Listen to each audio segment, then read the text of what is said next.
Hanging with Higgins, where author and former prosecutor John J. Higgins interviews his intriguing guests about their lives, knowledge, experiences, and projects. Explore, learn, and be entertained. Come, join us now.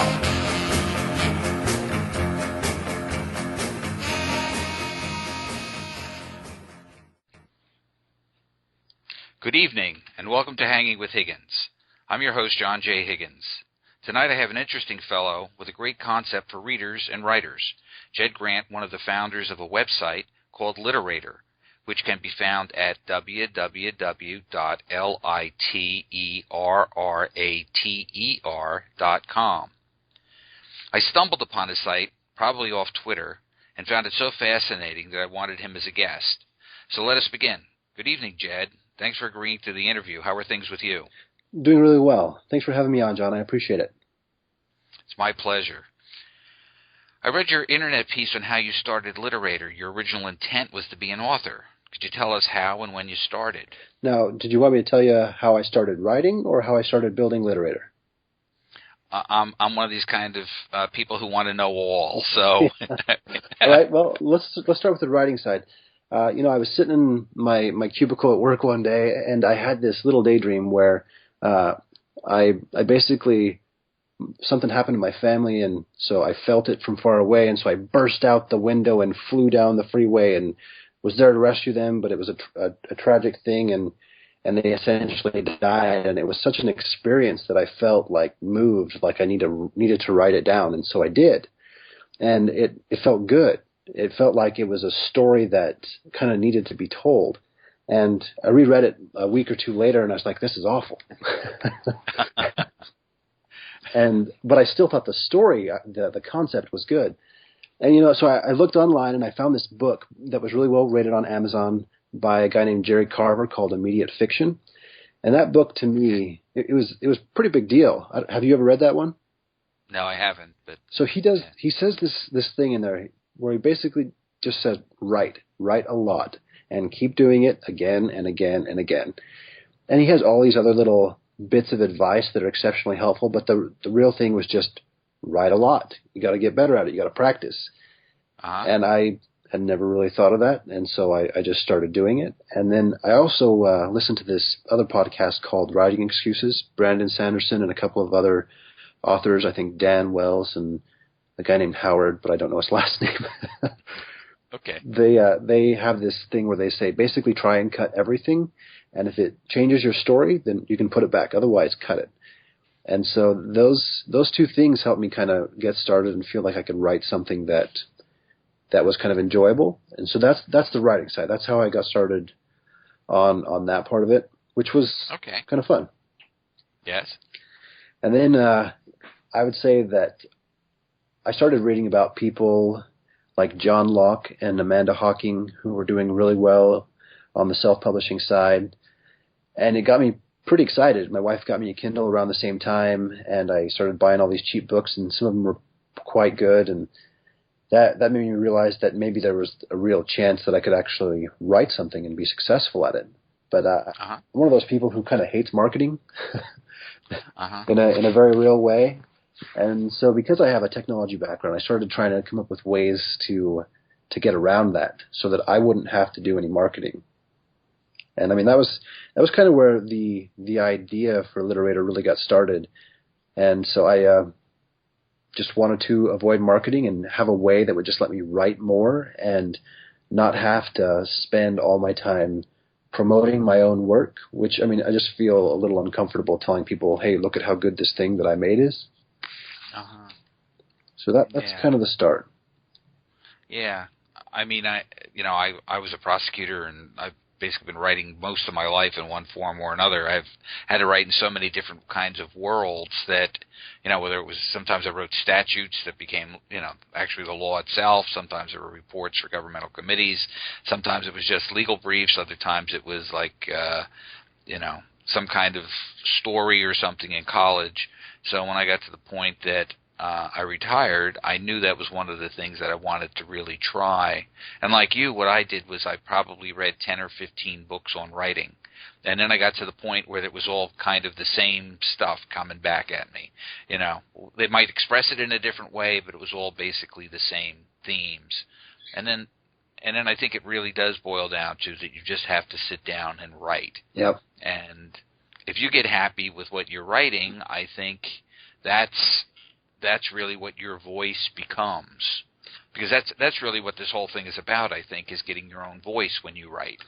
I absolutely agree. I think when you get that opportunity to just express something that's kind of shows your personality and is exciting, and I mean, some of the stuff I wrote, when I'd read it again, the more recent stuff, and then I could actually laugh about it or feel excited or interested in it when I was the one that wrote it. I mean, that was incredibly rewarding to have that feeling.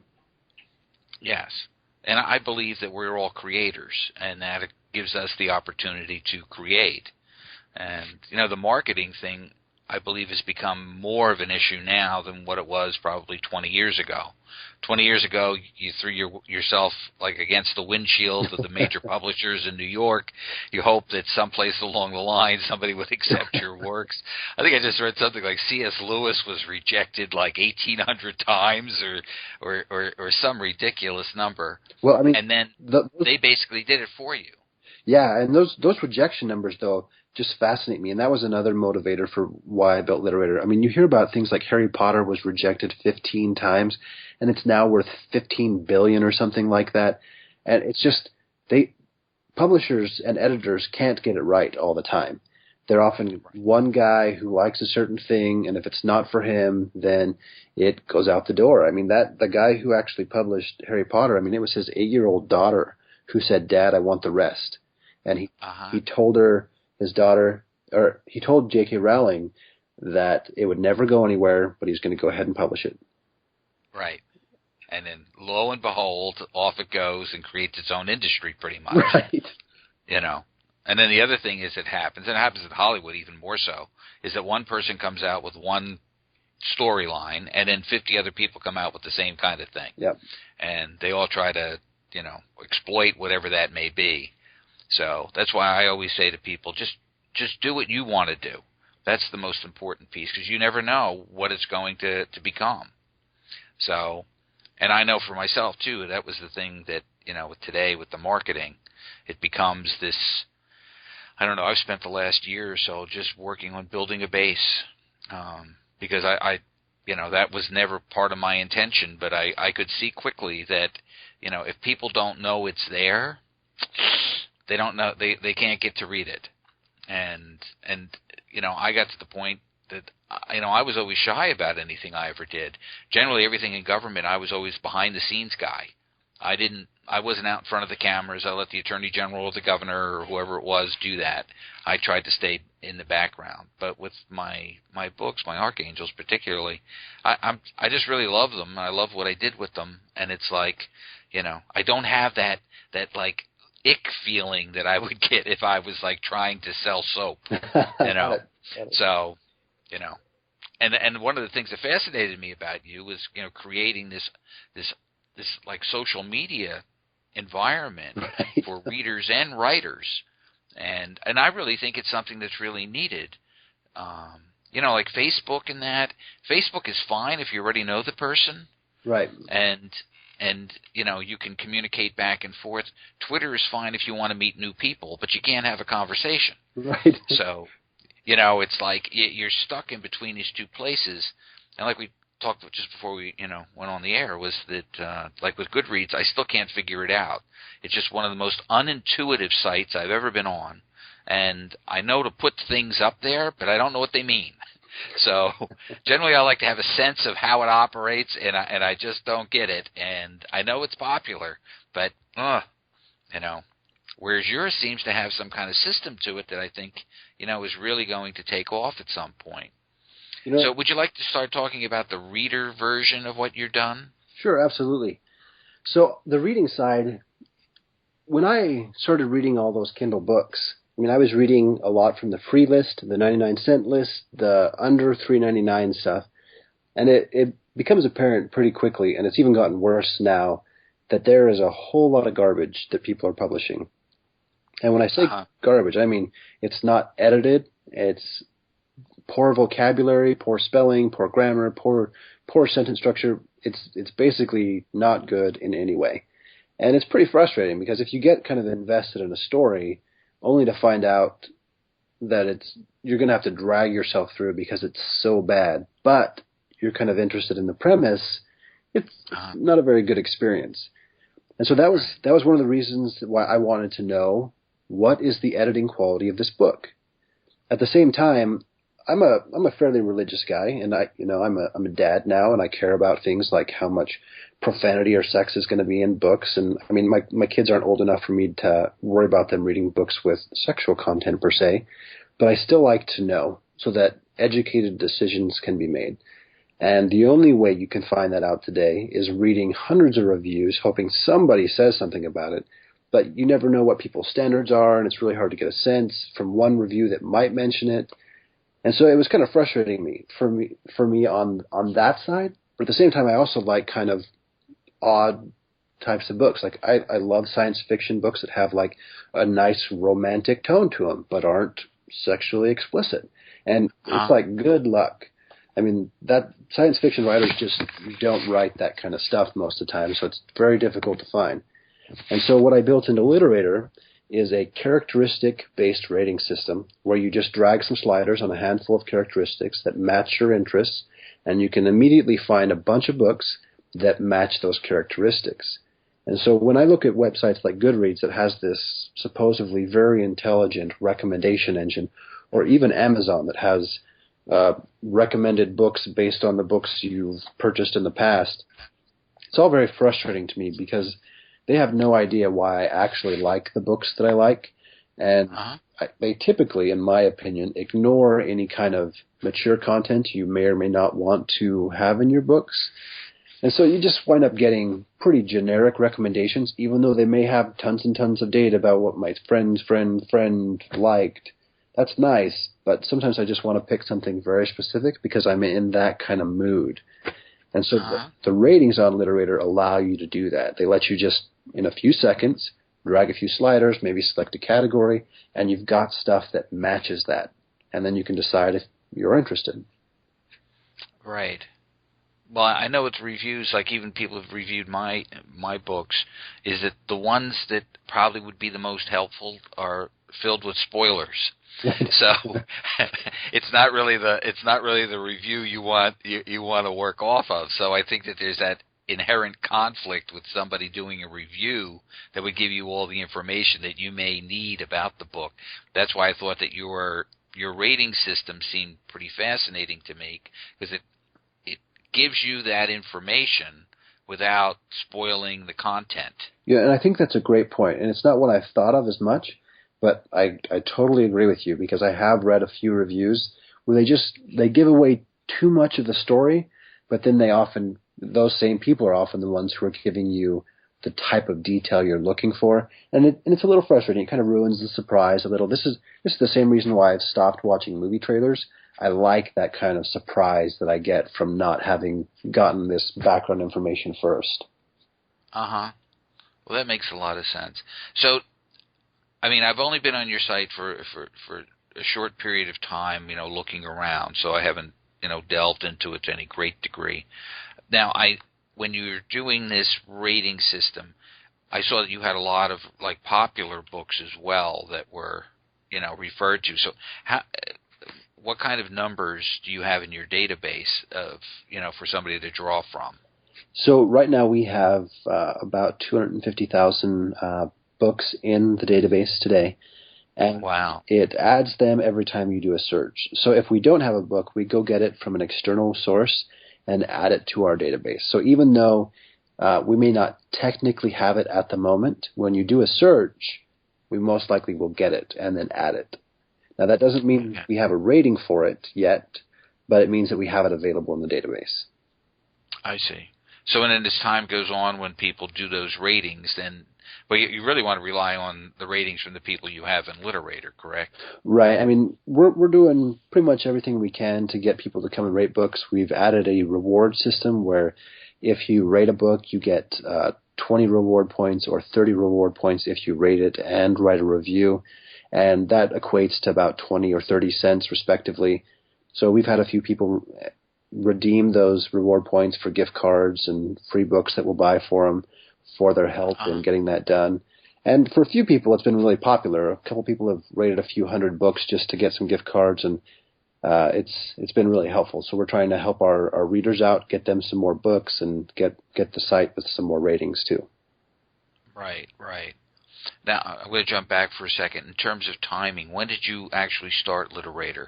So I started working on it about 4 years ago, and I was doing the designs at that point and maybe doing a little HTML and CSS stuff, so lightweight, nothing that would actually turn into a functioning web application like Literrater is today. So 4 years ago is when I started it, and I tried to write it in PHP because I knew a little bit of PHP, which is a programming language.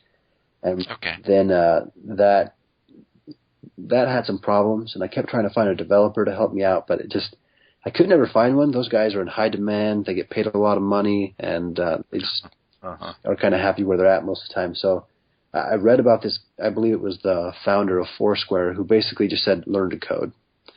And so I did. I started looking up websites and tutorials and all kinds of stuff, and started learning some back-end code and data modeling, and that's the stuff of how you connect your databases together so that you can surface information and store it. And it was just I'd say it took me 6 to 8 months to learn ASP.NET. And as I was learning, I was building, and I'm still learning and still building and tweaking things to make it a little faster now and then and trying to add more features. But really, it came down to a fair amount of time, redoing it a couple times before it could go live, and learning a lot, breaking a lot of stuff, and just keeping at it. Well, and your background is in IT, right? Well, my background's mostly in design, but for the last 5 or 6 years, it's been in IT and application design. Yeah, well, I'm sure that was very helpful. Absolutely.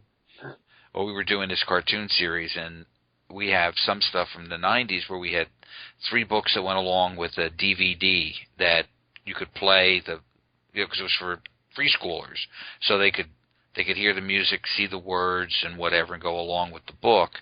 But that was done in some code. I think it was called Director at the time. And then the modern day stuff now doesn't read it, so then you've got to change it up. And we were doing the most recent things with some apps that had to be in HTML5, and we couldn't find anybody. Same problem you had, because the people who really knew HTML5 you couldn't get near. They were way too busy. Now, of course, that's kind of, I think more and more people have learned it, but, that's always one of the problems. It's always great if you can do it yourself. That's something that can never harm you. I totally agree. I mean, everyone I talk to now, I tell them they should just learn to code. When I talk to my wife, I'm like, we need to teach our kids to code. The only problem is it's hard to find a way to teach your kids how to type when they don't have any typing classes in school anymore.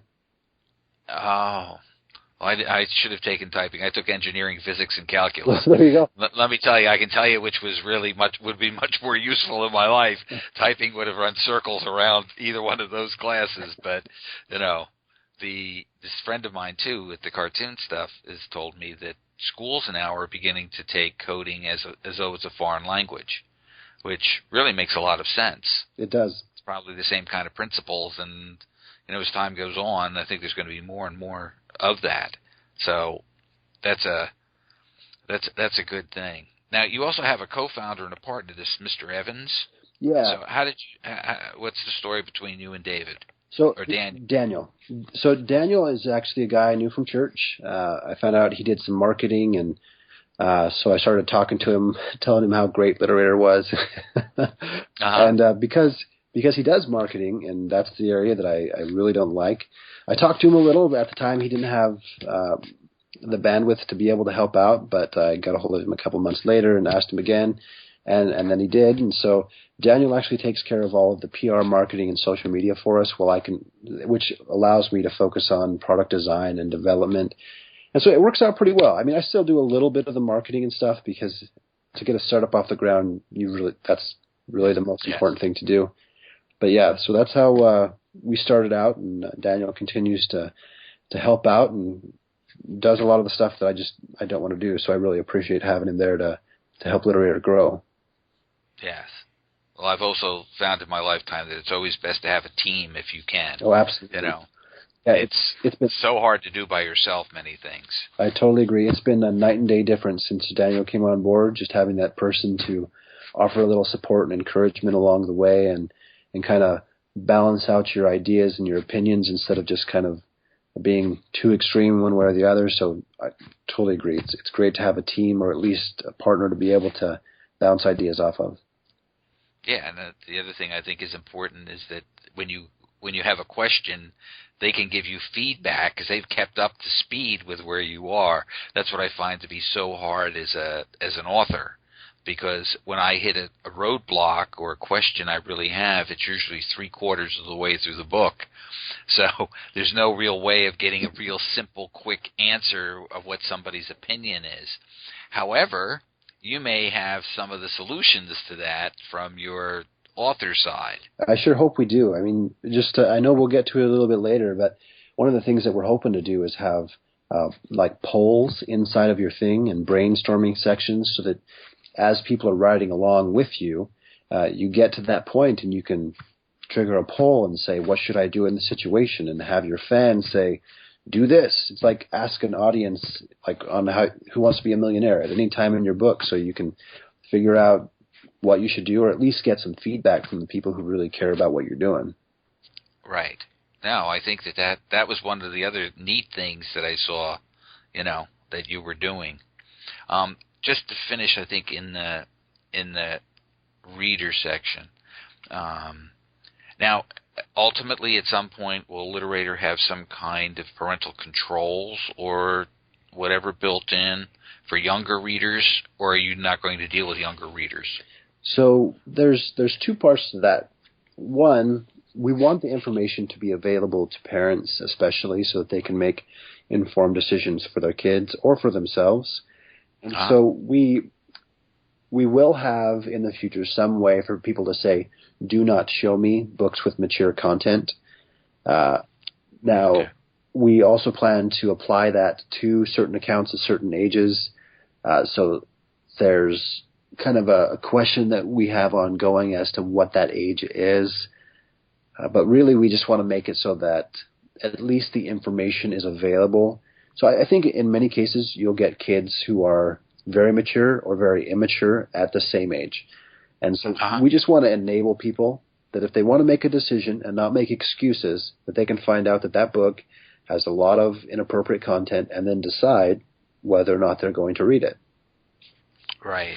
Well, I know for me, when I was a kid, I read all the James Bond novels after I saw Goldfinger. I was like 10 years old, and one of my classmates I guess had gone home with one of the books. The parents thought, "Oh, you can't read that. That's inappropriate for your age." He goes, "Well, Johnny Higgins is reading it, and he's smarter than me." So they let him start reading them. So I guess there's all kinds of things. But, one of the things in ratings I think is really important that, particularly today, this is my personal belief, is that young people quite often are exposed to way too much, way too soon. And they don't have the ability to stay in being a child, and they stumble through it and they don't realize it, And I totally agree. I've recently had some friends surface some research that's been done on morality in kids and how they're being exposed to things like pornography at an earlier and earlier age, and how that exposure actually is changing their biology in terms of how they perceive the world around them. And so that to me is a little concerning, because you want kids to kind of grow up to be like these people who are, I don't know, more interested in like creating and being and involved in the world around them. And I think that if they get stuck with something that's like kind of affecting their development, it could be a negative experience.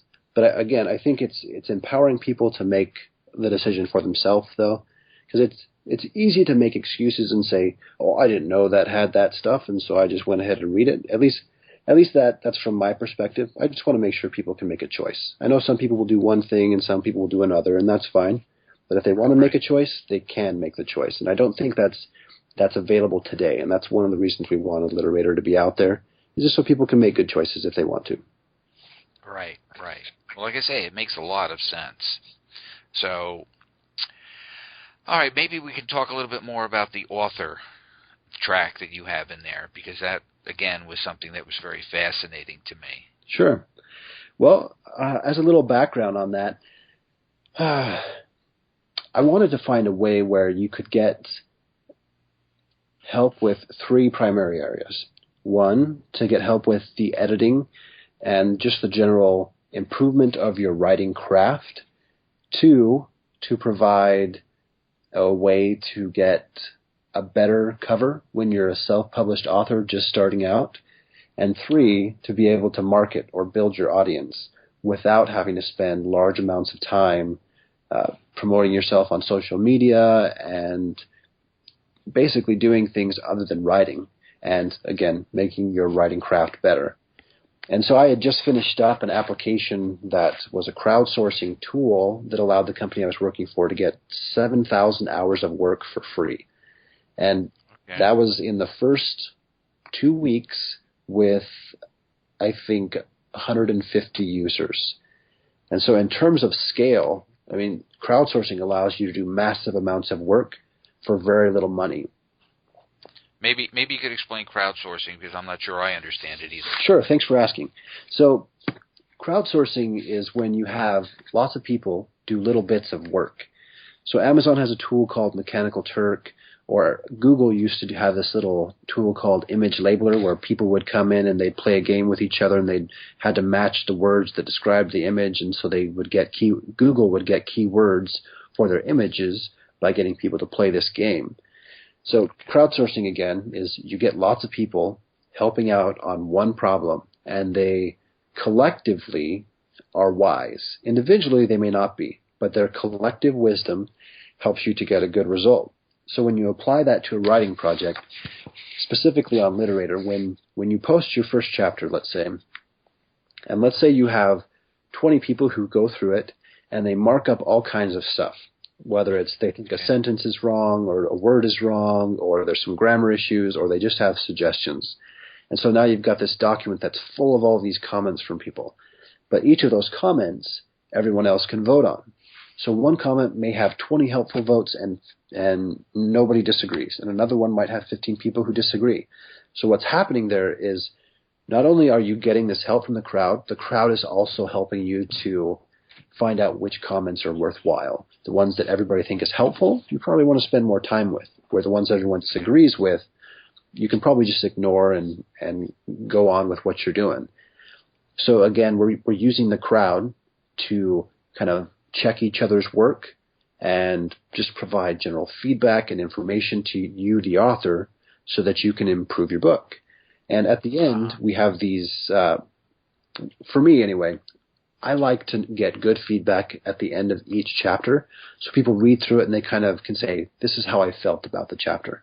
So in addition to being able to comment and annotate all throughout the chapter, at the end they can fill out a little survey that asks about the quality of writing, character development, dialogue quality, and a few other things, and then leave a couple comments about what they loved or hated. And so you can get even then a sense of what people felt about the chapter as a whole too. And so to me, this kind of data and information from the crowd is helping you get a sense of whether or not your story is developing in a way that people respond to. And it's not to say that you should change your story or compromise the integrity of your writing. But at the same time, when you have data that says all the people who are the fans of your book and of your chapter and who are following you are saying they hate something, you might want to consider what that means. Uh-huh. Well, I'm thinking, I guess the movie studios did something similar, right, when they make movies. When one of my favorite movies is What Dreams May Come, and I know Robin Williams had brought it up the one time, was that, and I've seen the alternate ending. The original ending, I don't know if you're familiar with the movie, but the real ending was supposed to be in the ghettos of Calcutta, and it was very depressing at the end of the movie, and and it didn't play well when they had the, I guess, focus groups come in. So they went back and then shot a whole different ending for that movie. And I guess in many ways, I know there's been some movies I've seen that I go, particularly like Terms of Endearment. Everybody loved that movie. I thought it was poorly written. They got so far with the plot, they didn't know where to go, so they gave the woman cancer, and then off they went and they finished. So, I would not have, I would not have done what they did with it. So, and I totally agree. Though that concept of focus groups, though, finding out whether or not people like it, it may not match the vision of the original writer, but it helps you sell more books.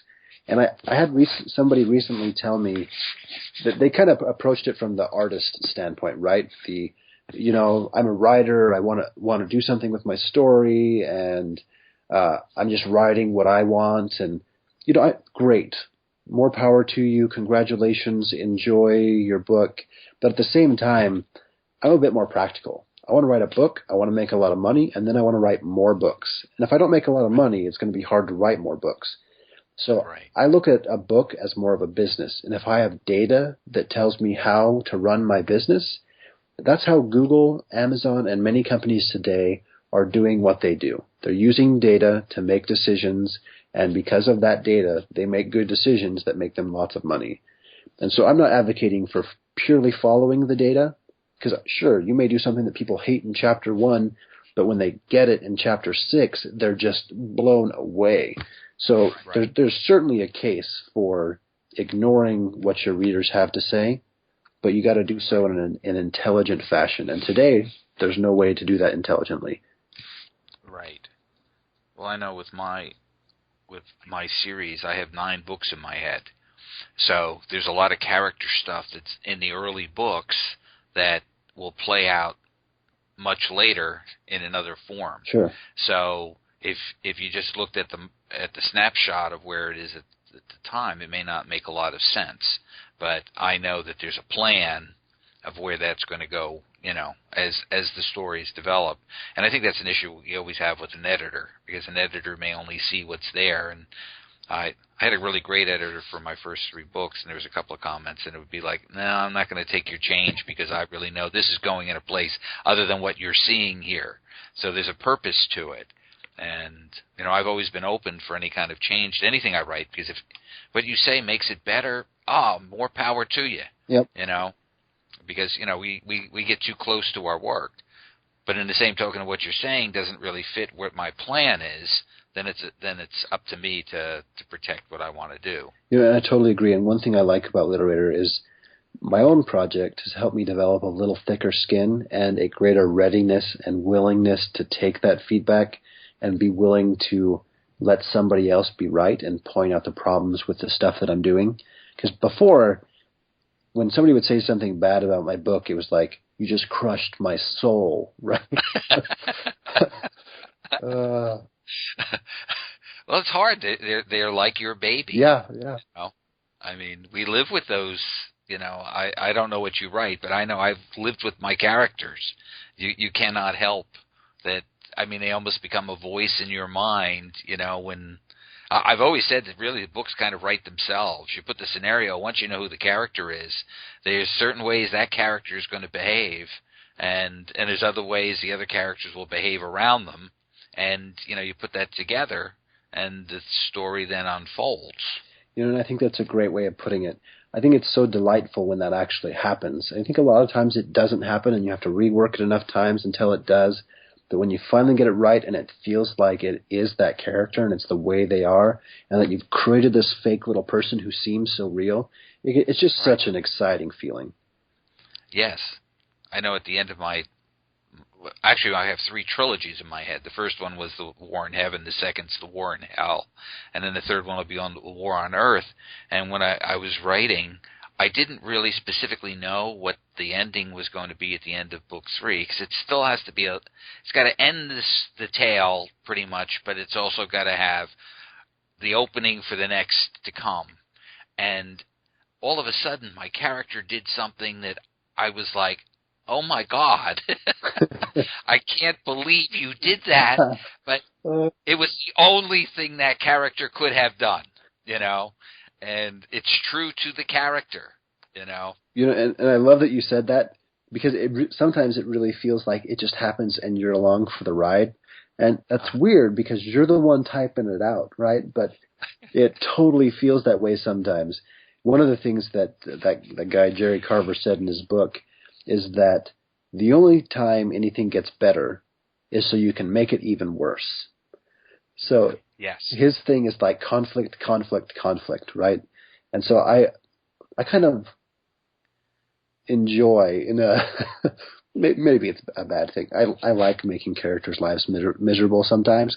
It's just fun to see what you can do to people. Well, the thing too is that, you know, it was, in the beginning we were dealing with the cartoon stuff. That was one of the first things I really wrote more creatively than anything else that has gone someplace. Is like my partner, she's like a Mother Superior type, wonderful lady, you know, whatever. And it was like, it's too violent. They can't be dropping things on one another. And I'd say to her, Lois, I can't do 28 minutes of a tea party. I am not capable of doing that. Something has to happen. And then, you know, when I get into these other things that I write, everything that's interesting is the drama. Yep. It's these scenarios that come up that the character has to figure their way out. Otherwise, it's boring. Absolutely. You know? I totally agree. So it's one of these great things, I think, that, you know, we get to do as the creator of these universes, to twist and maybe torture the character if need be, for a greater good. To me, always, it's just not to do it to do it. It's like it's going to move the story along. Right. Well, and your characters develop and they get stronger because some of them work through the adversary. Some of them might die. I mean, you never know. But you know, I was thinking about something you said. You were talking about working with your partner on these cartoons, and I was going back to your comment about how having somebody or teammates makes everything a little easier, and how Literater is really giving you some teammates, and it's letting you have those people who can encourage you and keep you going and give you ideas and kind of be in your corner. Because, I mean, writing a book, even though it is exciting and even though it is fun and you got to do some great stuff, it's often hard to keep going and start some days when you just feel like what you're writing is crap. And so I think it's nice to have those people who kind of got your back and they're looking forward to what you write next. I mean, I have 60 or 70 people who I've shared what I've written so far with, and they love it, and it makes me feel really encouraged. And they're like, when's the next part? And I'm like, whenever my website takes off.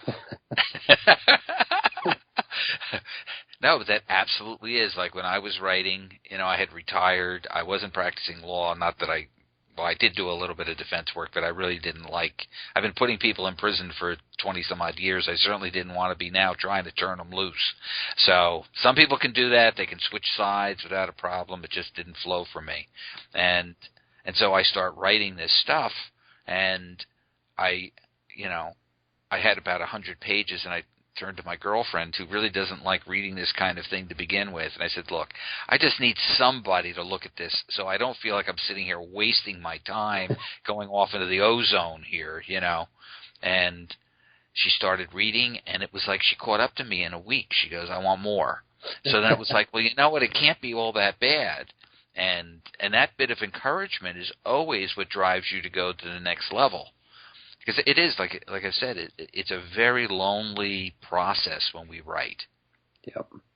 You know, and I've had the same experience where I've had my wife read some of my work, and when she like, I'll just watch her while she's reading it to see her expressions, just right, hoping that she's going to smile or laugh, and when she smiles, laughs, it makes my week to know that it evoked that kind of an emotion from someone. Absolutely, it is. And I've done exactly the same thing where you're watching because you want to. The suspense sometimes is too much. You know, is it like, oh my God, are they getting it? And they're not getting it. And then when they do react in a way that is what your intent was, is just such a wonderful feeling. So what are you doing with your own writing now? Because obviously you've been writing. You know, I just frankly don't have time.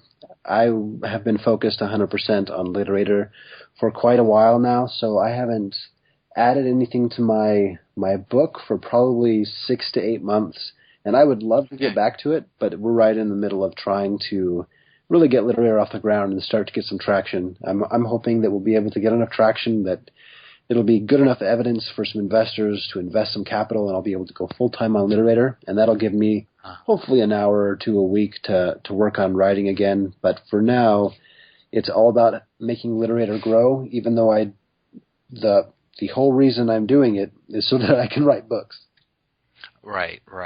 Well, there was a quote I put up the other day or something. It was more about planting seeds than it is reaping the harvest.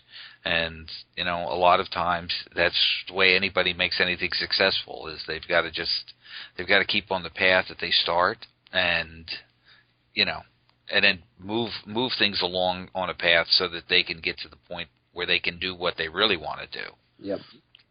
I've had friends of mine retire or whatever, and they, I was young when I retired, and it's not, I've said it's not like I retired to sit on the couch and watch TV.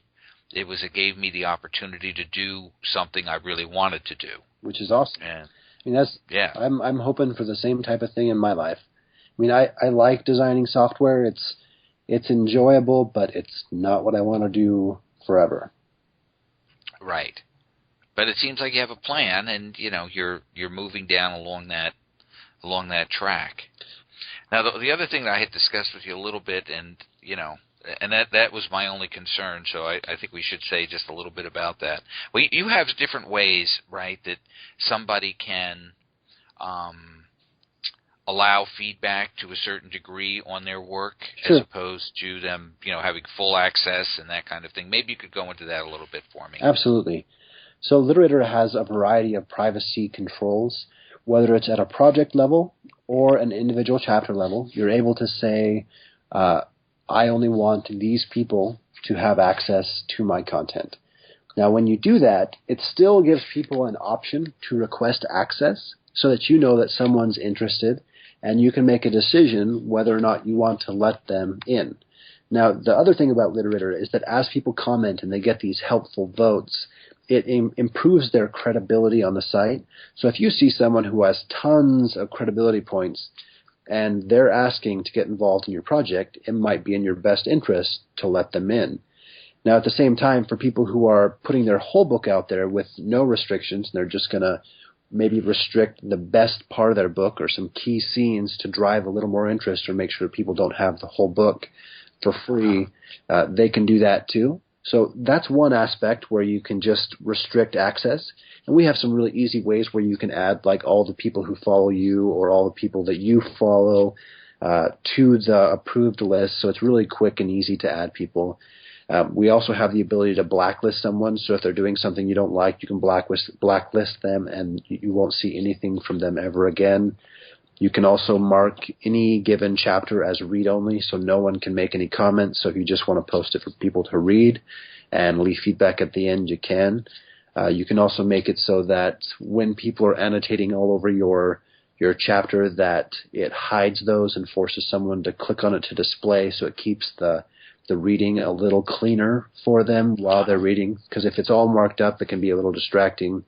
So we have lots of tools that not only let you control access, but control the way that it's displayed to each user, or kick people out if you don't like what they're saying. And that, for us, when we look at things like the Game of Thrones, which is the most pirated TV show ever, and yet they're making money hand over fist. There is a risk, of course, that people could copy your content. No matter what you do with technology, people can always copy your content, even ebooks. I can take an ebook and strip out everything and get all the text, and I could upload it to a foreign website that is disreputable and sell it if I really wanted to. And I think the thing is that when something becomes truly popular and gets traction, it's great for the person who created it because it gives them credibility in the industry, it gives them followers, it gives them people who are interested in the next thing. So I think to the points we discussed earlier, there's definitely some risks to putting your content out there where anyone can get involved. But I think in most cases, people aren't going to want to steal your stuff, especially if you're new. If you're super popular, they may want to steal your stuff. But again, stealing is bad. But when people steal your stuff, it can actually help you, like in the Game of Thrones situation. So, I mean, does that kind of help provide some of the information? Right. Well, I think that, the theft issue isn't really as bad as what my big concern, and that what I had expressed to you earlier, was the idea that somebody plants something or says something. I don't mean plant like a bomb. It's like they suggest something, you take it, you incorporate it, and then the book becomes really famous, and then all of a sudden they're saying, oh, well, I gave that to you. And I use the example of the Ian Fleming story with, they brought in scriptwriters to create a movie for the Bond character. Fleming worked with them. They developed pretty much what became Thunderball. The script really wasn't good. Fleming needed to write a book. He did a book a year, so he took that, fixed it up, and then published it as a book, but he didn't give credit to the guys who were the script writers. They sued him, and then it turns out that there was like a 30-year ongoing legal battle over, the Bond character and everything else. Obviously, the other side didn't succeed very well because they didn't win that battle in the long term. Sure. But nobody wants to be tied up with that. So that's the only thing I would say to any author out there, is that you've got to be really careful when you take somebody's suggestion of a character or a scenario and then incorporate that in, because you might be opening yourself up to that. Yep. And I appreciate you bringing that up, John. We're going to add that to our terms and conditions today, so that anything that people suggest or recommend to you or say to you on your Literrater writing project, that when they sign up, they'll agree to terms and conditions that essentially say that if they suggest it on your writing project, that it's yours to do with as you will. Right. So I think that is helpful. And, I've found that my books once in a while have been on some, I don't know, almost like a Napster site or whatever. I don't know how they ended up there or whatever. And then, you send some kind of thing to them, you're the owner or whatever, and then they knock them down. But they reemerge in another way. And in some ways it's flattering, because if the book wasn't something, no one would bother. Absolutely. And I'm sure that, famous authors have that problem all the time with some kind of under black market thing going on. Yeah, and you're probably right, especially the really big ones. Yeah. So, I think in some ways it's a compliment, not just a bad thing. So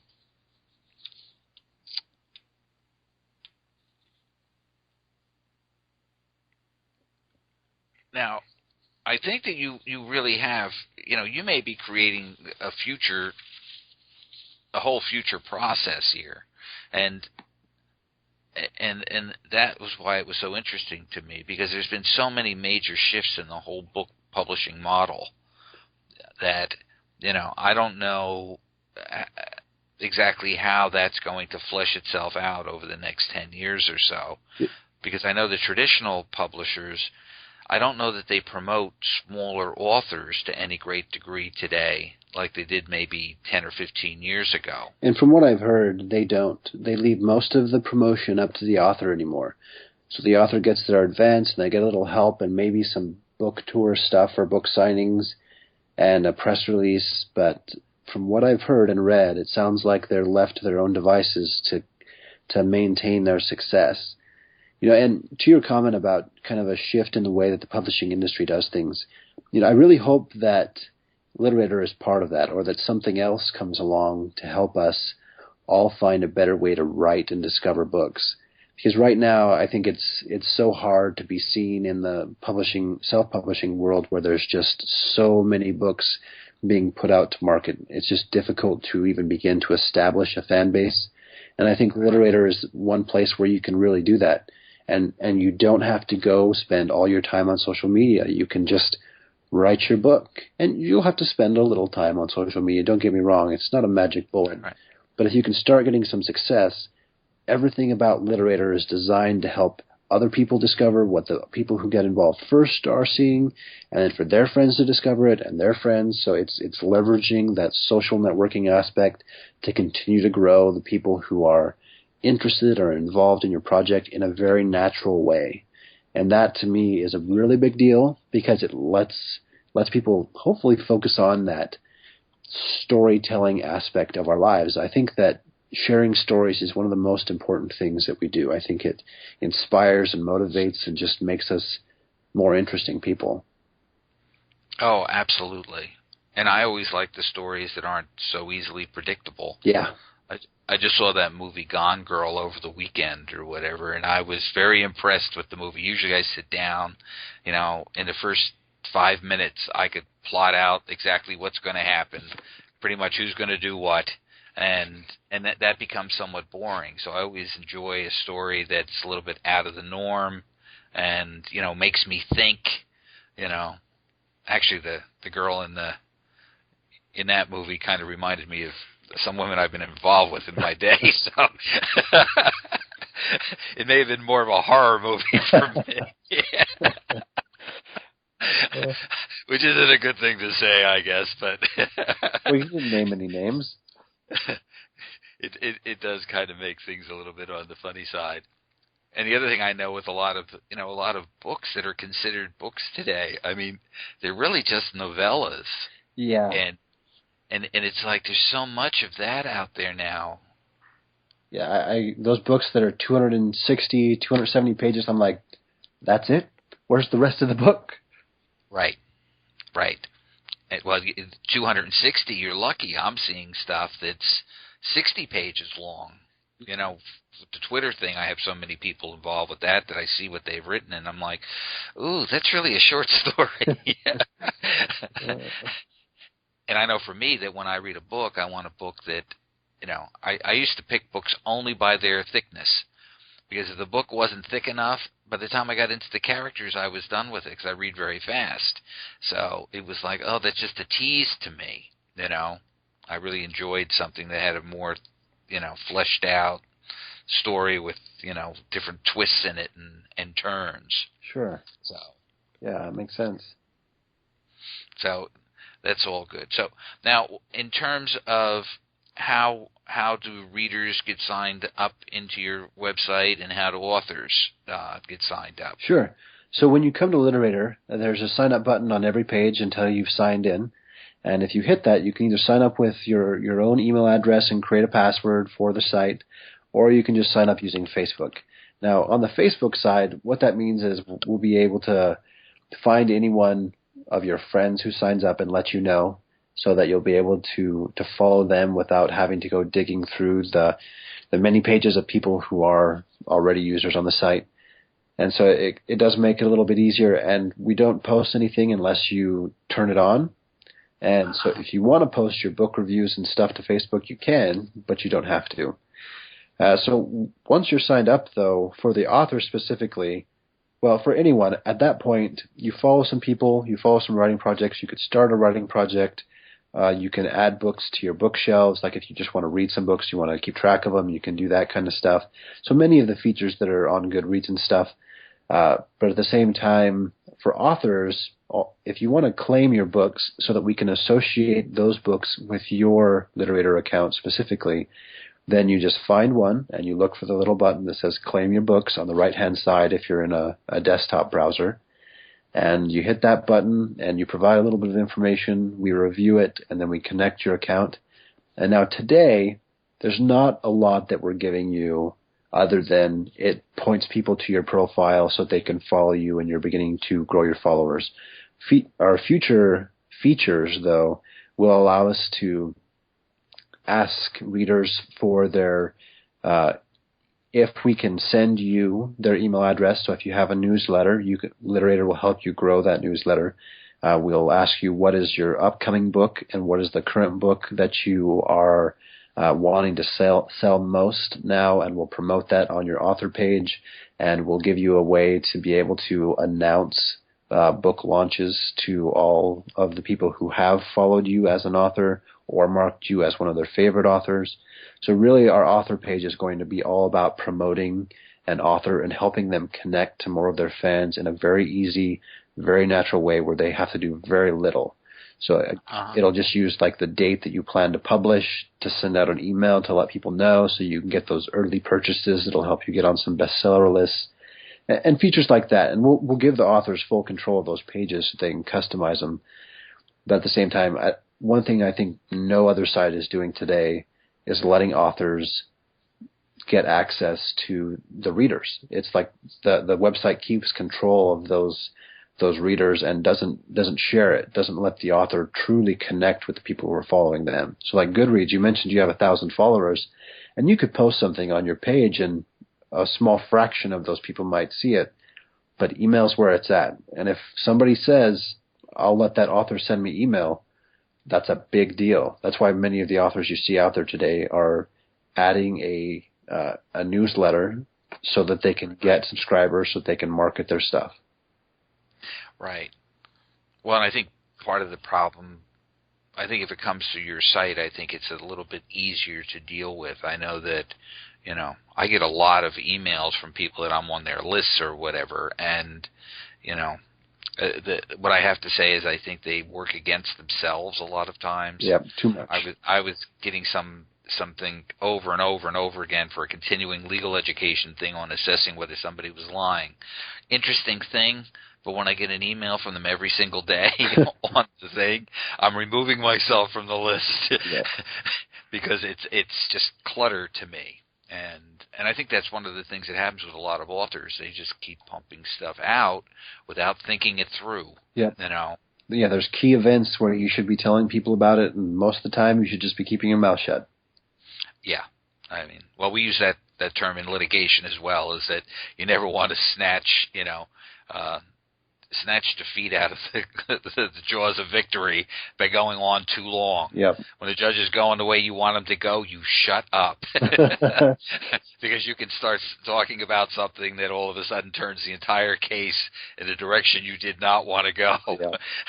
So sometimes, less talk is better than more. Absolutely. So anything else that you'd like to share in terms of where you're going? Sure. Just as a closing note, Literater has hopes to eventually become a publishing company, and what we'll be doing is we'll be adding publishing contests where people can actually win a royalty advance and get a professional editor that will help them. Literator would then, of course, take a percentage for royalties and use the site and all the users that we have to market your book so that we can generate success for you because of all the people who we know are invested. We'll know what kind of characteristics they like, and so we'll be able to very specifically target who we launch those books to. And going beyond that, though, so we'll be running these contests fairly frequently throughout each year. We'd like to be able to publish 10 to 20 books a year within the next 2 to 3 years. And then in the next 3 to 5 years, what we're hoping to do is be able to run some screenplay contests on those books that we publish. So those books will have a chance to have a screenplay written about them, and then we'll run contests on the screenplays to see what the community likes, and then we'd like to be able to fund an independent film on one of those books within 5 years. So we really believe in this idea of taking these stories that we all love and turning them into these fantastic movies. Even if they're not $100 million budgets, you can do a lot with independent film with a couple $100,000. So we're really excited about the beginnings of using crowdsourcing to select the best screenplay and then turn them into movies that we can love because they're the books that we always wished could turn into a movie. So that's the future of Literater if everything goes the way that we're hoping. Wow, that's really incredible. That was funny because today I was looking through some stuff and I saw, things like Paranormal Activity and whatever. These were movies that were relatively low-budget films that all of a sudden became blockbusters in their own right. So that certainly is more than possible today. Yeah, and I think as the technology evolves and it's easier and cheaper to do special effects and the camera equipment goes down in price, we're just going to see better and better quality films too. Absolutely. So you want to repeat your website information again for me? Absolutely. So the website is Literater, found at http://literater.com. That's wonderful. All right. I'm just going to do my little spiel at the end, and then I'll be right back with you. Okay, thank you. For those listening, I want to say thanks to our-truth.com, and you can find more information about me and my book series, The Archangel Jeremiel and the War to Conquer Heaven, at www.john-j-higgins.com, and the website for this radio show, www.hangingwithhiggins.com. And with that, I will say good night.